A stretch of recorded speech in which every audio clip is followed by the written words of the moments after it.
Certaines autoroutes sont connues pour leurs paysages, d'autres pour les personnes qui ont disparu en chemin, de l'Oregon au désert et des Rocheuses jusqu'à Chicago. Ces routes véhiculent plus que du trafic, elles portent des réputations inquiétantes redoutées des conducteurs. Notre première histoire se déroule dans l'Oregon, sur la route 20.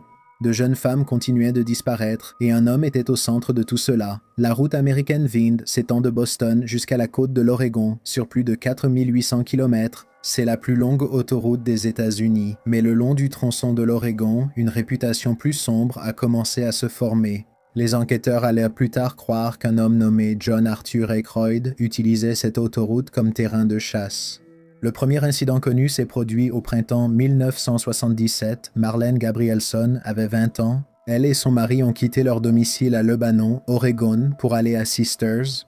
C'est ici qu'ils devaient assister à un rodéo, leur première sortie depuis la naissance de leur fille. Le mari de Marlene a exprimé le désir de passer du temps avec ses amis qui étaient également présents.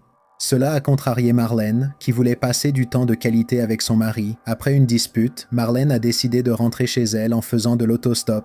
Il ne fallut pas longtemps avant qu'un homme corpulent conduisant un camion ne lui propose de la ramener. Il accepta de la reconduire et tous deux prirent la route. Après avoir roulé un moment, Marlene s'endormit, impatiente de revoir son bébé. Mais il s'est avéré que celui qui semblait vouloir l'aider avait des intentions bien plus mauvaises. Alors que Marlene dormait côté passager, le conducteur prit un vieux chemin, s'enfonça dans les bois, la réveilla en lui mettant un couteau sous la gorge et la traîna dans la forêt. Marlene a été attaquée par l'homme, qui a commis des actes indicibles sur elle. Après cela, craignant pour sa vie, Marlene supplia l'homme de la laisser rentrer chez elle. Elle supplia en pleurant qu'on la laisse rentrer auprès de sa fille, ce qui sembla toucher l'homme. Au lieu de faire ce qu'il avait probablement prévu au départ, l'homme a conduit Marlene chez sa belle-mère et l'a laissée partir. Marlene a immédiatement raconté à sa belle-mère ce qui s'était passé et la police a été appelée. Preuve de son intelligence, Marlene avait réussi à dissimuler sur elle des preuves du crime.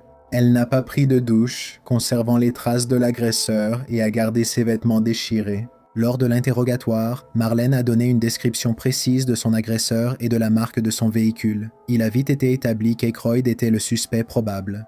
Lorsqu'on lui a montré sa photo, Marlene l'a identifié comme étant l'agresseur et la police est allée lui rendre visite. Aykroyd a nié farouchement que l'agression ait eu lieu. Il a reconnu avoir accompagné Marlene dans sa ville natale, mais a assuré que c'est elle qui avait pris l'initiative et que tout était consenti. Des personnes ont passé le détecteur de mensonges, mais malgré sa réussite, la police a accusé Marlene d'avoir inventé ces allégations. Ils l'ont soumise à des accusations de mensonges, en démontant des détails mineurs de son récit. Cela n'a eu aucun impact sur l'ensemble de l'affaire.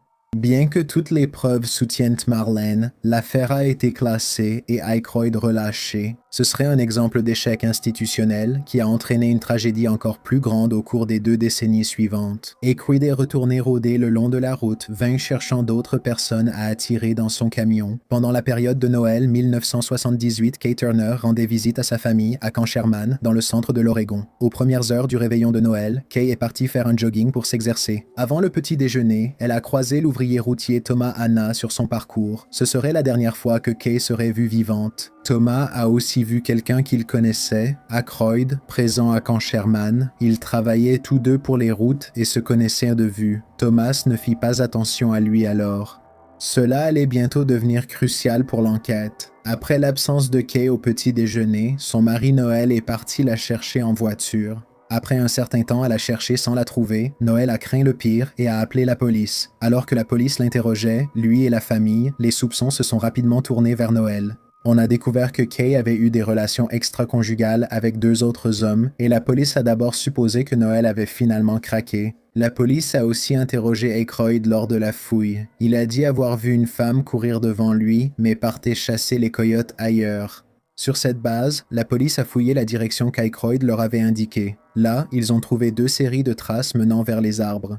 Des preuves montraient une lutte et des marques de traînées allaient de la route à la forêt. 2 séries d'empreintes ont été trouvées dans la neige. L'une était la chaussure de Kay, l'autre semblait celle d'un homme grand. La nouvelle année passa, les mois défilèrent, sans autre indice sur la localisation de Kay. Puis, les autorités ont reçu un appel surprenant en août 1978. Aykroyd a appelé le 911 pour signaler avoir trouvé les restes de Kay dans la zone où les empreintes avaient été découvertes. La police est arrivée et a été guidée jusqu'à un squelette. Bien qu'il n'y ait eu aucun trait distinctif, Aykroyd affirmait qu'ils étaient à Kay, ce qui intriguait la police puisqu'on ne pouvait pas le savoir juste en regardant. Lorsque la police l'a de nouveau interrogé, Aykroyd a admis avoir parlé avec Kay le jour de sa disparition, mais il a nié toute implication. Il a affirmé avoir retrouvé un ami et être parti avec lui pendant que Kay continuait sa course. À ce stade, les enquêteurs étaient très méfiants envers Aykroyd, mais il n'y avait que des preuves circonstancielles contre lui. En conséquence, Aykroyd a de nouveau été autorisé à circuler librement. Vers le milieu des années 1980, il a épousé Linda Pickle, mère célibataire d'une fille préadolescente.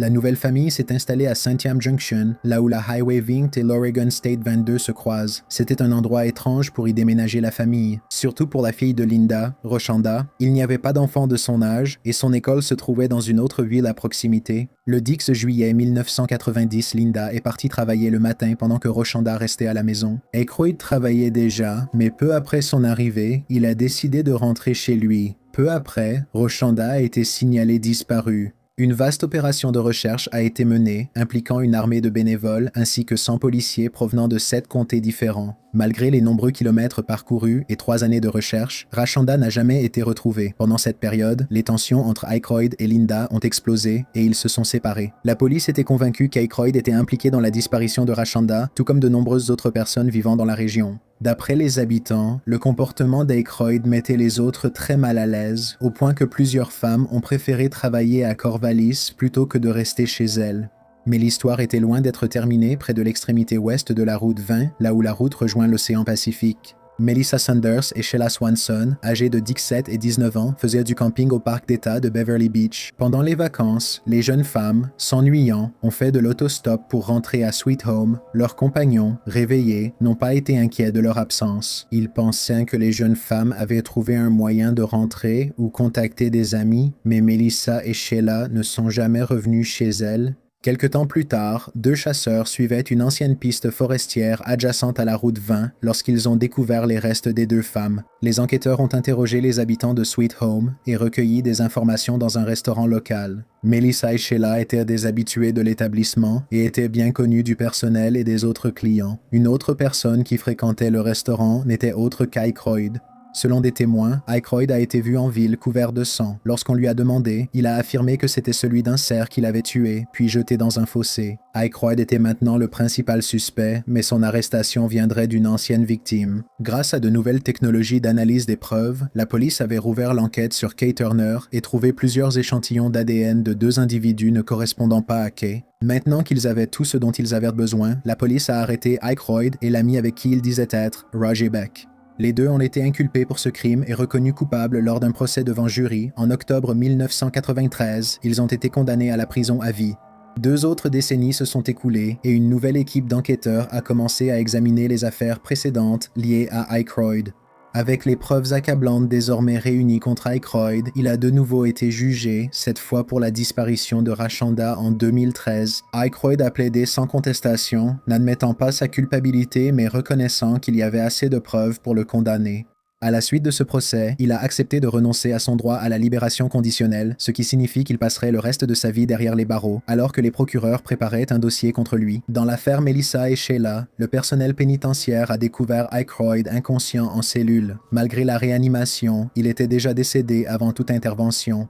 Une enquête a conclu que la cause était naturelle et non due à un acte criminel, et maintenant que vous connaissez ces événements horribles, nous pouvons parler du mystère troublant et non résolu de l'autoroute 20. Rodney Lynn Grissom n'avait que 14 ans et Karen Jean Lee en avait 15. Rodney était connu pour être malheureux dans sa situation actuelle. Il parlait souvent de fuguer en Californie et, à plusieurs reprises, il avait quitté sa famille sans prévenir pour être ensuite ramené ou revenir de lui-même. Lorsque Rodney et Karen se sont rencontrés, le courant est tout de suite passé et ils ont entamé une relation. Le jeune couple a commencé à planifier en secret de s'enfuir ensemble vers le sud, en Californie, dans l'espoir de commencer une nouvelle vie. Alors, lorsque Rodney n'est pas rentré chez lui le 24 mai 1977, sa famille a supposé qu'il s'était encore enfui. Le lendemain, Karen a aussi été signalée disparue, supposée avoir rejoint Rodney pour exécuter leur plan. Le 26 mai, elle a brièvement appelé une amie. Elle a soudain dit « Notre chauffeur est là, je dois y aller », puis a raccroché. Ce fut la dernière fois qu'on entendit parler des 2 adolescents. Malgré la police et les recherches des proches sur l'autoroute, aucune trace de Karen et Rodney n'a été trouvée après plusieurs mois. En novembre, des événements troublants ont eu lieu. Un bûcheron a alerté la police après avoir trouvé des objets personnels dans la végétation près d'un ancien chemin forestier. La police, arrivée sur place, a découvert un paquet d'objets personnels attachés et jetés dans les bois. Les objets se trouvaient à environ un demi-mile de la route après avoir dévalé une pente raide avant de s'arrêter dans les buissons. Attaché avec une corde serrée, il y avait un jean, un pull, un chemisier fait main, une couverture, des chaussettes, une seule chaussure et des pages d'un journal intime.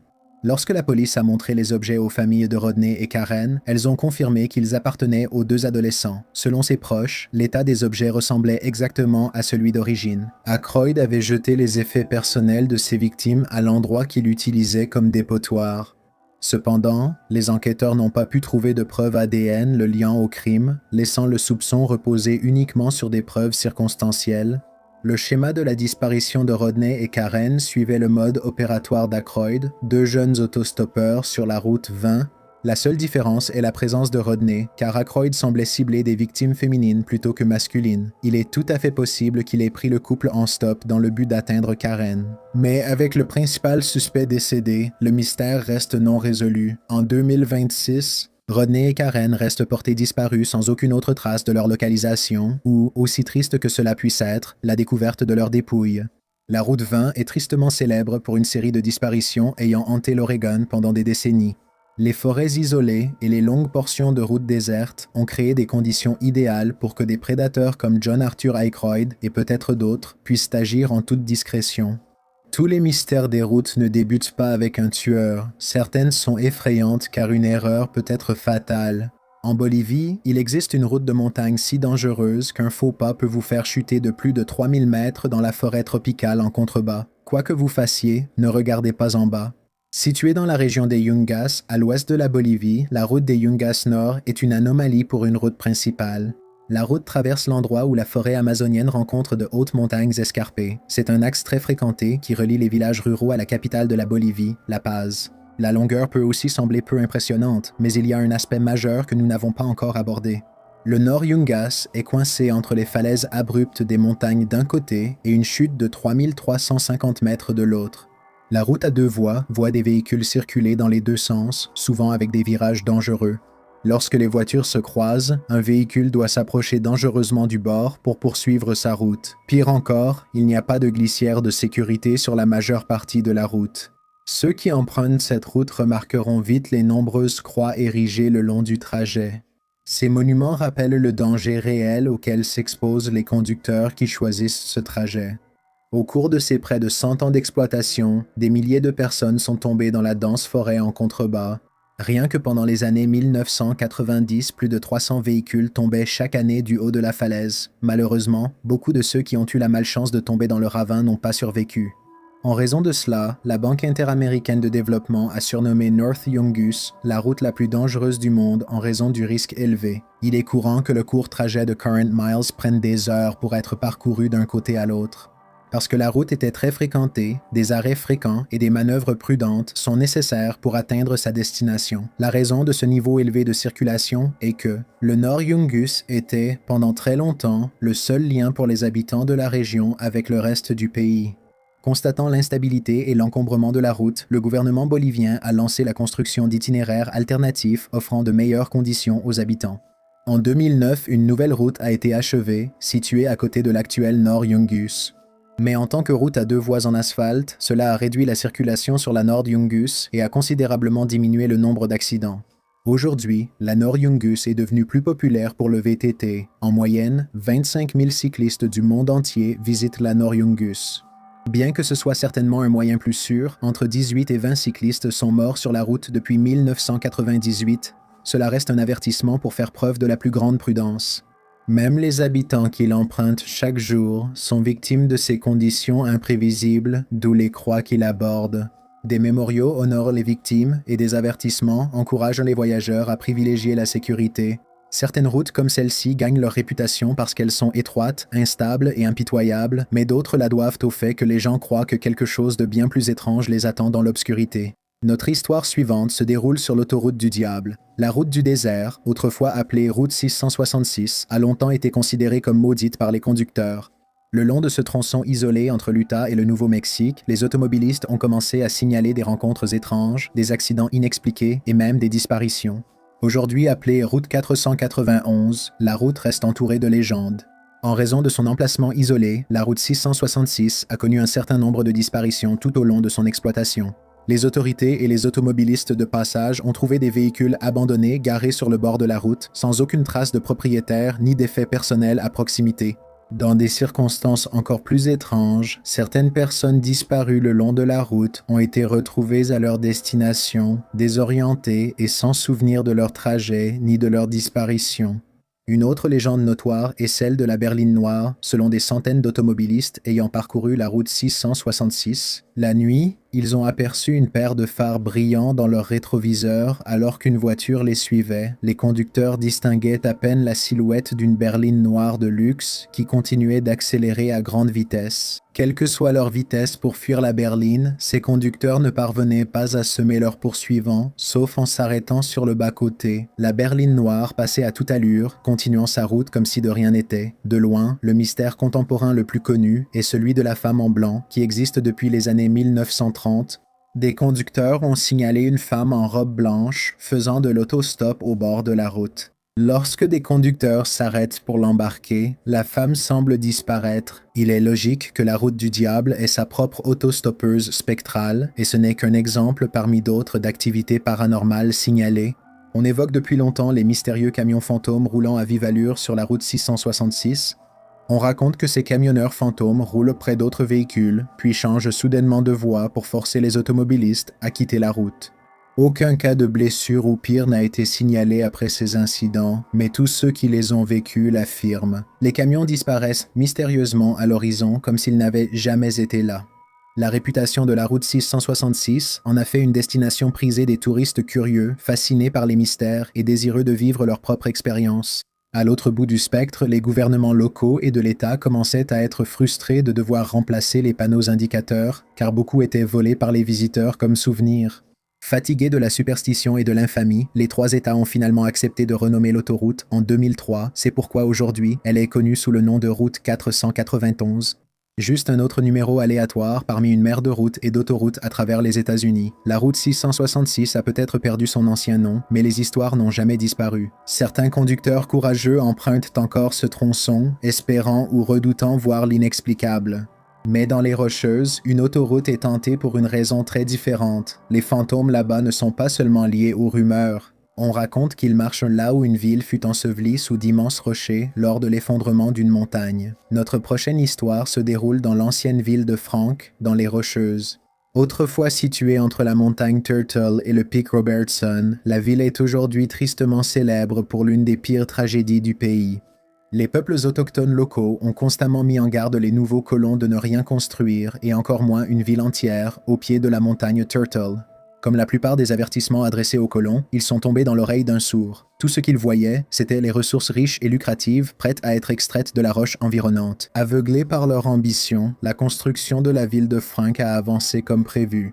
Comme la plupart de ses sommets voisins, la montagne Turtle est composée de couches de calcaire, mais dans ce cas particulier, elle est pliée avec des roches plus tendres, en particulier du schiste et du grès. La face de la montagne Turtle était nettement plus abrupte que les autres, avec des couches réelles rendues instables à cause de l'érosion. Peu après la fondation de Frank, les habitants ont signalé des mouvements du sol sous leurs pieds. Durant les 2 années suivantes, ces secousses se sont intensifiées et répétées.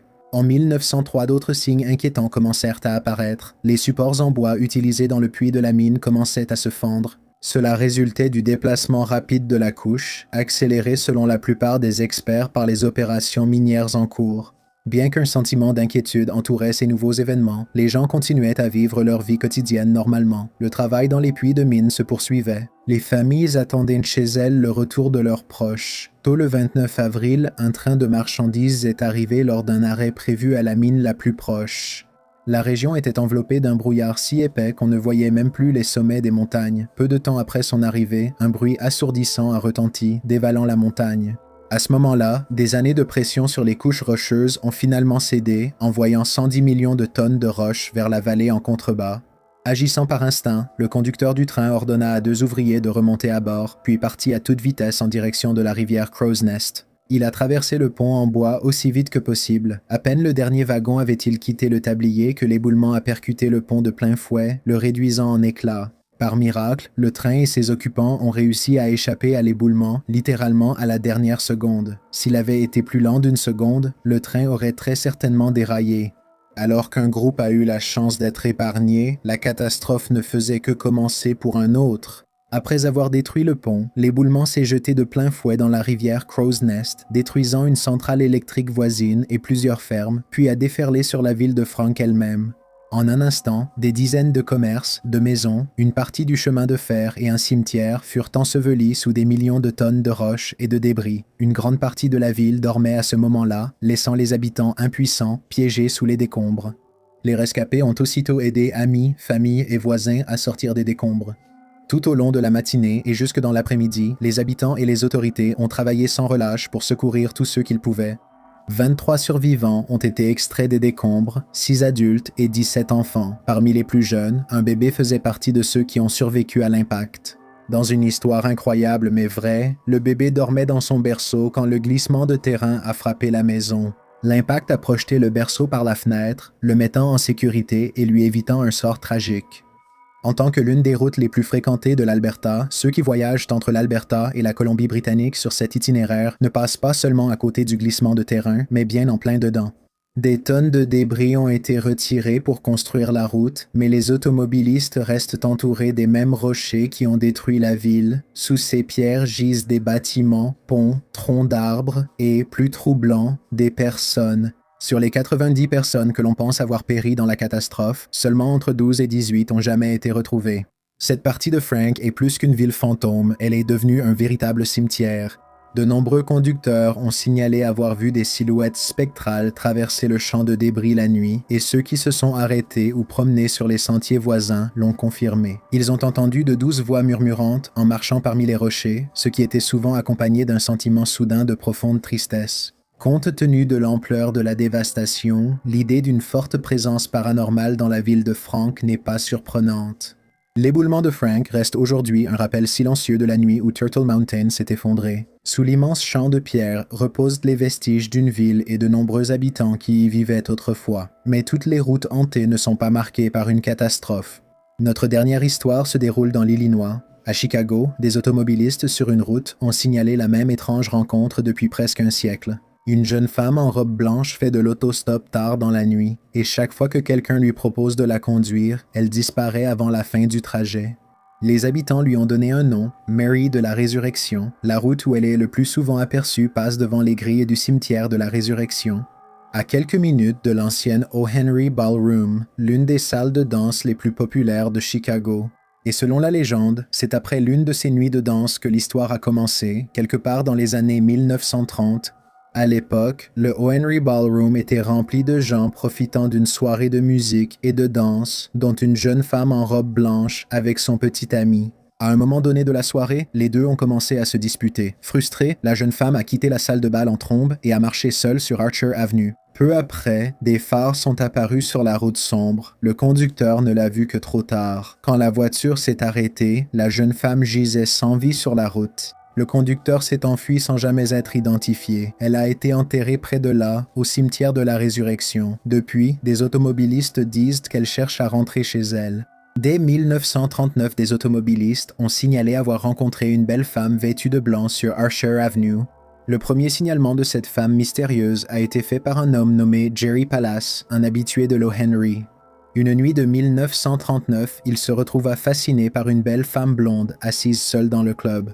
Après lui avoir demandé de danser, elle accepta et tous deux passèrent un moment merveilleux ensemble. La femme esquiva les questions sur sa vie personnelle toute la soirée, mais dit que son nom était Mary. Alors que la nuit touchait à sa fin, Jerry proposa à Mary de la raccompagner chez elle. Elle accepta et tous deux montèrent dans la voiture de Jerry. À sa grande surprise, Mary le guida jusqu'aux portes du cimetière de la Résurrection. Lorsque Mary sortit du véhicule, elle disparut. Très perplexe après la rencontre, Jerry se rendit le lendemain à l'adresse indiquée par Mary. Une femme âgée ouvrit la porte et Jerry expliqua. La nuit précédente, la femme révéla qu'elle était la mère de Mary et que Mary n'était plus en vie. Alors que la vérité lui apparaissait, il se rendit compte de certains détails qui devinrent clairs. Comme il l'a déclaré lors d'entretiens ultérieurs, il remarqua que les mains de Mary étaient plutôt froides au toucher. Jerry, employé dans une maison funéraire, ressentait que son toucher était aussi froid que celui des cadavres. Tout au long du 20e siècle, des centaines de personnes ont raconté avoir rencontré une jeune femme en robe blanche, soit dans divers clubs autour de la région de Chicago, soit aperçues faisant de l'autostop le long de l'avenue Archer. À chaque fois, la femme les dirigeait vers le cimetière de la Résurrection où elle disparaissait. Selon de nombreux témoignages, elle est décrite comme parlant avec un accent polonais ou d'Europe de l'Est. En raison de son association avec le cimetière, les habitants locaux lui ont donné le nom de Mary de la Résurrection. Dans une autre histoire étrange, plus détaillée, un homme qui se faisait simplement appeler Vince roulait le long de l'avenue Archer, s'arrêtant dans divers établissements. Il s'est finalement retrouvé à l'O.Henry, appréciant l'ambiance et les plusieurs verres qu'il avait achetés. Il a remarqué une belle femme blonde et n'a pas pu la quitter des yeux. Vince a finalement trouvé le courage d'inviter la femme à danser. Elle a souri, lui a pris la main et tous deux ont peu parlé, préférant profiter de leur compagnie en dansant. Finalement, Vince a demandé à la femme son nom et elle a répondu « Marie ». Après des heures de plaisir, ils ont décidé de terminer la soirée et Vince lui a proposé de la raccompagner. Elle a dit qu'elle habitait près de l'avenue d'Amiens, qui n'était pas loin de chez Vince. Ils sont tombés d'accord pour partager une danse lente ensemble, puis il la ramènerait chez elle. En lui prenant la main, Vince remarqua qu'elle était froide. Marie comprit que Vince l'avait ressenti et sembla gênée. Pour qu'elle ne le croie pas troublé, Vince dit « On dit que les mains froides sont signe d'un cœur chaud ». Ces mots firent sourire Marie, et tous deux se balancèrent main dans la main. La nuit finissant, Vince et Marie arrivèrent devant les grilles du cimetière de la Résurrection. Comme pour tous les autres, Vince était confus. Marie lui dit d'une voix triste « Je dois y aller et tu ne peux pas me suivre ». Elle sortit de la voiture et Vince la regarda s'approcher des grilles. Marie tendit la main, toucha les barreaux de fer de l'entrée du cimetière et à ce moment-là, elle disparut. Elle ne s'était pas cachée ni n'était passée par l'ouverture du cimetière. Elle a disparu en un clin d'œil, déclara Vince. Après les événements, il a sillonné l'avenue Archer en voiture jusqu'à l'aube, espérant revoir la femme avec qui il avait passé une soirée joyeuse. Espérant toujours que Marie était là quelque part, il est entré dans le cimetière au lever du soleil, parcourant les rangées de tombes, cherchant le nom de Marie sur les pierres tombales. Il a vu plusieurs femmes portant le nom de Marie. Il ne comprenait pas comment c'était possible. En dernier recours, il est allé à la maison où Marie disait vivre. Là encore, une femme âgée lui a ouvert. Vince s'est présenté et a demandé à la femme si Marie était là. La femme, avec une voix toujours triste et le cœur brisé, a simplement répondu « Marie n'habite plus ici ». Derrière la femme, posée sur un vieux piano, se trouvait une photo encadrée. Il reconnut l'image de Marie. La vérité s'abattit enfin sur Vince. Marie était un fantôme. La femme avec qui il avait partagé un moment d'exubérance la nuit précédente n'était pas vivante. Au lieu de ressentir de la peur face à cette révélation, Vince fut submergé par une profonde tristesse. Ne voulant pas effrayer sa mère, Vince mentit, affirmant qu'il était allé au lycée avec Marie, mais qu'il avait perdu contact avec elle après être parti à l'université. Il présenta ses sincères condoléances. Au moment où il partait, la vieille femme dit « Si vous voulez voir la tombe de Marie, elle est au cimetière de la Résurrection. » Vince ne retourna plus jamais au cimetière de la Résurrection, ni ne passa une soirée à l'O.Henry. Encore une fois, lors d'une autre rencontre, Claire Lopez, alias Nikki Larousse, descendait l'avenue Archer en voiture avec son mari Marc. Tous deux connaissaient les histoires de Mary de la Résurrection sans y croire. Devant le cimetière de la Résurrection, ils virent une jeune femme marcher devant eux. Claire a décrit la femme comme, je cite, « très lumineuse, presque éclatante. Elle marchait très lentement. Sur le moment, Claire a eu un haut le cœur et a compris qu'elle venait de voir la légende en personne. Marc, dans son excitation, supplia Claire de faire demi-tour pour mieux voir. Hésitante, elle s'exécuta et lors du second passage, ils constatèrent que la silhouette n'avait aucun trait de visage. À la place, un vide noir remplaçait le visage. Plus tard, Claire et Marc ont vu leur histoire dans un épisode de mystère non résolu. La majorité des rencontres reflètent ce que Claire et Marc ont vu, bien que le visage manquant ne soit pas un détail souvent rapporté. Même au 21e siècle, les gens continuaient à apercevoir la femme en robe blanche lumineuse, soit sur l'avenue Archer ou à proximité, et parfois devant les grilles du cimetière de la Résurrection. La véritable identité de Mary de la Résurrection fait débat. Plusieurs tombes du cimetière de la Résurrection portent le nom de Mary, morte dans des circonstances similaires à celles racontées dans la légende. L'une des théories les plus répandues est que le fantôme serait celui de Mary Bragovi, décédée dans un accident de la route, en 1934 à un mois de son 21e anniversaire. Sur les photographies, elle est représentée portant une robe blanche, très similaire à celle décrite comme étant portée par la mystérieuse autostoppeuse. Et maintenant, un mot de notre sponsor du jour. Beaucoup ignorent que le Wi-Fi public dans les cafés, aéroports et hôtels, bien que pratique, n'est pas toujours sécurisé. Chaque fois que vous vous y connectez, vos données peuvent être exposées. C'est pourquoi j'utilise ProtonVPN. Il chiffre votre connexion et masque votre adresse IP, donc ce que vous faites en ligne reste privé. Il est basé en Suisse, avec des lois strictes sur la vie privée et une politique stricte de non-conservation des logs. Si vous voulez protéger votre connexion, rendez-vous sur protonvpn.com/chills. Utilisez mon lien, aide à soutenir le podcast. Avant de conclure, il y a quelque chose que la plupart des gens ici ne savent pas. Je ne fais pas que raconter des histoires, je fais aussi de la musique. Si vous êtes curieux de découvrir cette facette de moi, mon album, Sawiskara, est disponible en streaming partout maintenant. Le lien est dans la description. C'était Chills. Merci beaucoup d'avoir écouté. Si vous avez aimé l'épisode, laissez une note. Cela aide l'émission à toucher de nouveaux auditeurs et à grandir. Indiquez-moi en commentaire d'où vous écoutez. J'aime toujours voir jusqu'où ces histoires voyagent. Suivez-moi sur Instagram à DilaniShiliniti, avec des tirets bas à la place des espaces, X à YT_chill et TikTok à chill. Ce podcast a été réalisé en collaboration avec Jonah et Karina. À la prochaine, au revoir. Podcast chill, même voix, cauchemar différent.